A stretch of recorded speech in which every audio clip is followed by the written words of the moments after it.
Ed Paisley, as you heard. I work at the Center for American Progress. I'm in charge of all their editorial operations, but on the side, kind of as a hobby, it's not a hobby, it's a project called Science Progress. We look at how science and how science policies can underpin U.S. policy programs. And on that score, we focused a lot on science and economic competitiveness. And that's how I got into how I met Tim and how we move forward on this. Real briefly, but before I introduce the panel, I just want to say one thing about how this group has a really unique opportunity in the coming year. Actually, before I say anything else, I don't know if anybody else is very hot. I've obviously kind of shed coats and loosened ties, so you might want to do the same. In January, as part of the Competes Act, which was passed by Congress last year, the Commerce Department will come out with a report on the strengths and weaknesses of U.S. competitiveness. It was a really broad research mandate. And the Commerce Department has ranged far and wide, getting as many opinions as they can, including from some people in here, I believe. And they will come out with their analysis of U.S. science and economic competitiveness in January. A year later, they will come out with their recommendations. It's mandated by Congress, and it's moving forward. Because of what the Obama administration has done in the past couple of years in really working hard to first experiment and then expand this kind of bottom-up economic regional growth model that we're all so familiar with, there's a really good opportunity in the coming year that the programs that Paul will talk about and the participants here will discuss in more detail, they can really take root and they can really expand across this country. And taking the opportunity today and then moving on from here over the next year, kind of playing and working and talking about these programs, these experiments and their successes and failures is going to be very important. So I really urge you all going forward to think about that and look for those reports. I'll finally make a plug also. We have a series of reports coming out right about the same time, aimed at the same thing at CAP. And you're looking at this whole program, both analysis and recommendations, and those will be coming out probably later this month or early January. So I'll get a list, I'll send those around too. So let me now move on to the panel.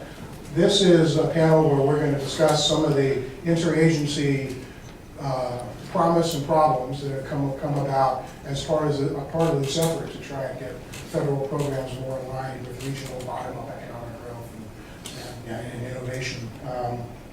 And we have here Paul Corson, and he's from the Office of Innovation and Entrepreneurship at the Department of Commerce. He's going to present the principal underpinnings of what the administration is doing.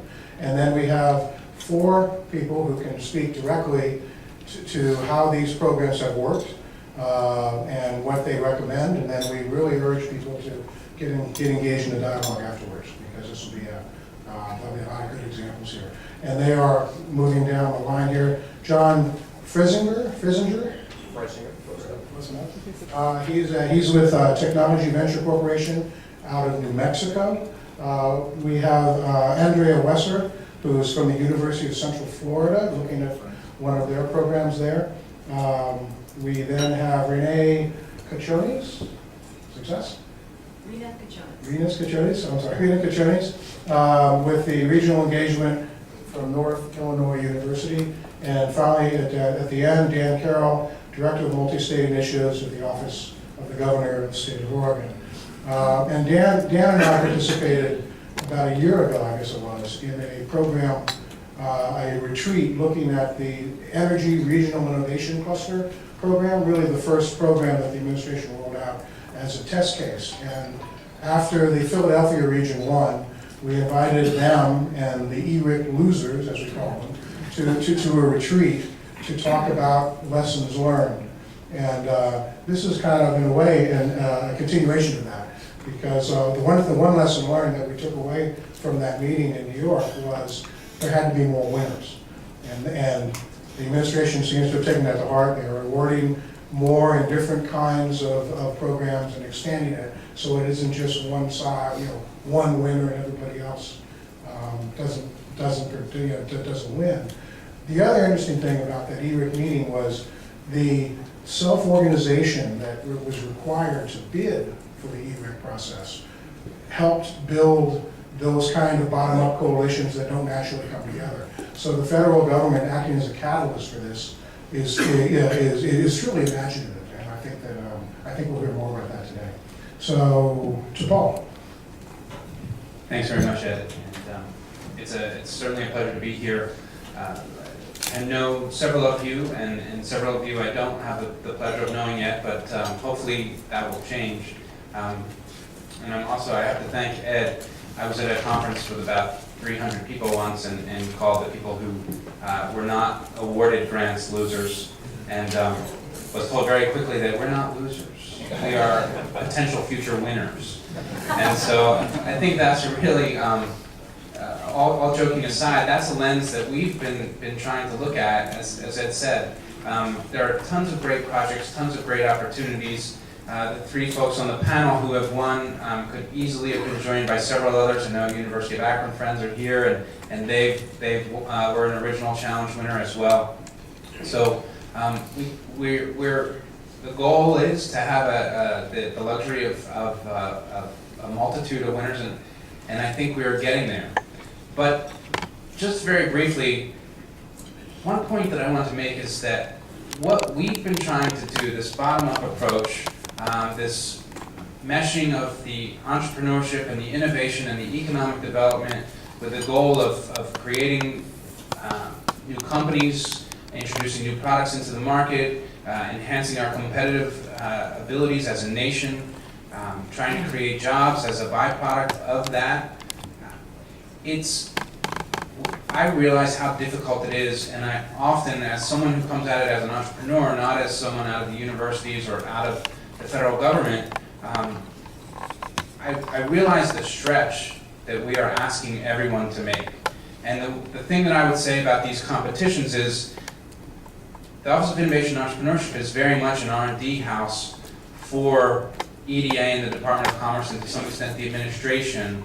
How do we continue to push these boundaries? We're asking you to stretch, we're asking you to partner, we're asking you to break down silos, but the whole purpose of these competitions, or one of the major purposes, is to try and do the same thing within the government.